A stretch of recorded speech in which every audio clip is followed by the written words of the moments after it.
Welcome to this talk about American economics and how they have been affected by COVID-19. I'm one of your hosts, Brennan Robbins, along with Talha, Ahmed. Let's get right into it. One topic that has not been on many Americans' minds recently has been the lockdown caused by COVID-19. It being 5 years old seems like a fever dream to some. But how does it affect us now? Data from the past decade has shown an increase in Americans buying and selling online and in a larger bulk, with a large surge around COVID-19. This is attributed to many things, including the idea of digital convenience, which is the ease and efficiency of technology on daily tasks. A quote taken from a consumer capturing this idea states that if you wanted to quickly pick up a couple of beers or a pack of gum, you wouldn't fire up the Amazon app on your phone, would you? This shows why in-person shopping is so prevalent in today's society.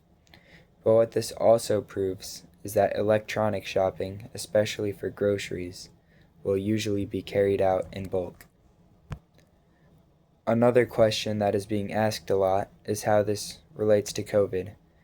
As we all know and remember, there was a large lockdown during the COVID-19 outbreak spanning from 2020 all the way bleeding into 2021, in which many non-essentials and in-person businesses were shut down, and it was sometimes even considered dangerous to go outside.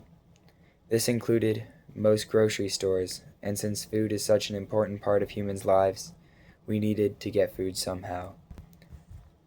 The main way that Americans bought food during this time was a whopping 55% of all food-related purchases being made online, compared to a measly 25% in the years preceding COVID.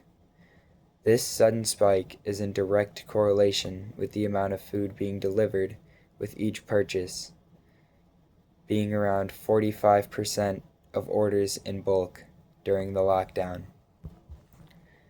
This is no coincidence, because it ties right back to the idea of digital convenience. Why would someone pay a very large and hefty delivery fee and wait 3 days for a gallon of milk and some bread? It just did not make sense to many American consumers. And it is not just the food. All e-commerce increased by a mind-boggling 43% in 2020 versus 2019. Now, in recent times, we are past the lockdowns and the pandemics, but the lockdown made Americans realize something.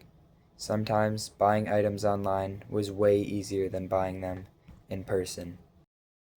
This belief has caused the e-commerce industry to explode. This in part due to sellers realizing how much money there is to make online, and the buyers realizing how many products there are online. This is especially prevalent in the clothing industry, where fashion evolves every day, and each person is looking for the exact piece of clothing that they so desire. The online stores that keep multiplying day by day feed this urge, and many things like this are happening in the homeworks and the electronics industries. This relationship may have seemed inevitable for pre-pandemic researchers looking at the trends in technological advancements. So you, the watcher, might be wondering how COVID influenced all of this. As we take a peek at the numbers, we see a big trend within commerce growth from before and after the lockdown.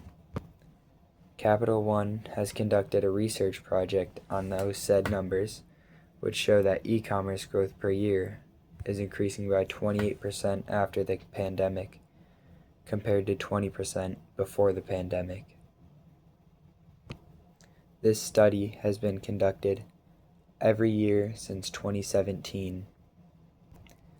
And that 8% difference between the two may not seem like a lot, but when you see that 8% in that industry equals $250 billion at this current time, you may think differently about it. What we can see from this data is that the e-commerce boom of the pandemic ultimately sped up the changes that were happening to consumerism in America. But how far can we infer that these changes will go?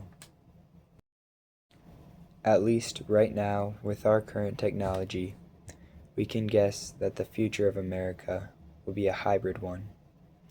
This means that both in-person and online shopping will have unique traits that the other does not have.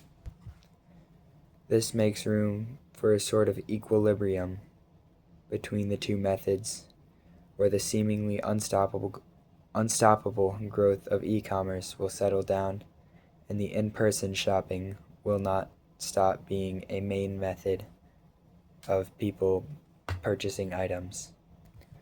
Now, that is not to say that there will not be future advancements that may flip the script on us. We have already seen companies like GoPuff try to have online shopping be as quick as in-person shopping, and Amazon is making many steps towards a future dominated by their wide selection and cheap delivery.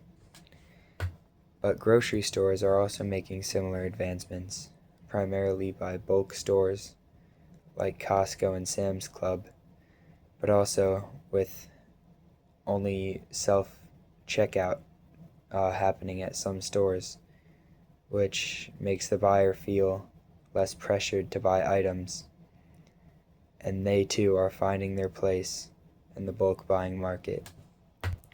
We may not be able to tell what the future holds for consumerism in America, but by analyzing trends from recent years, we see how certain events will affect our economy and how we as citizens must change with it. Good night.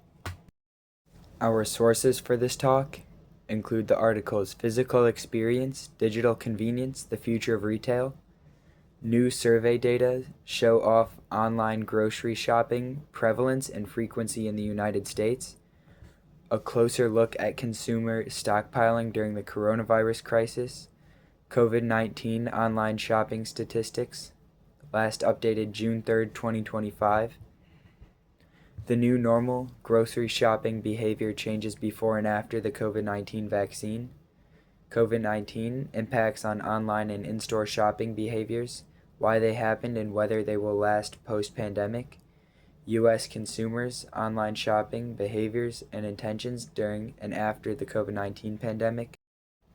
And thank you for watching and listening.